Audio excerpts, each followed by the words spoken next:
तो गाइस अभी है बहुत ठंडी और मैं जॉब पर से आया हूँ घर पर।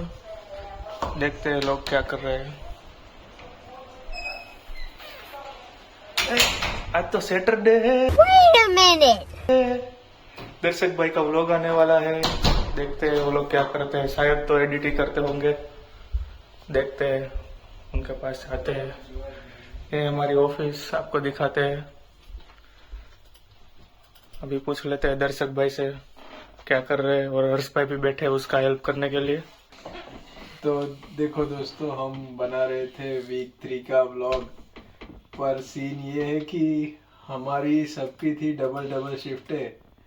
तो हम लेके बैठे हैं कल से कि ये वीक 3 का व्लॉग बना देंगे, पर अब बन नहीं रहा हमसे। तो सोच रहे हैं कि ये वीक हम कुछ ना डाले, पर कुछ तो डालना पड़ेगा, तो यही डाल देंगे।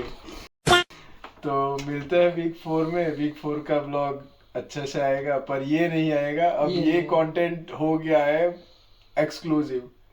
તમે આમ કરી દેવાના, અમે આમ કરી દેવાના, અમે આમ કરી દેવાના. હમી હાનમાં 100 ગ્રામ ગાંઠિયા ખાઈને હુઈ જાવ, તમારાથી કાંઈ ન થાય. ठीक है, तो वो अब हम नहीं डालेंगे। वीक 4 में कुछ नया आएगा। वीक 4 में कुछ नहीं आएगा। और दर्शक भाई एक बात बोलते हैं हमेशा कि गुजराती में बताए કે ભાઈ લાગશે વાર પડાવશે મજા। મારા યાર, એટલે હું તો નથી કહેતો આ દેવાજ ખવાડનો છે, પણ તોય આપણું હાલી ગયું તો હાલી ગયું છે। હાલો જય સીતારામ।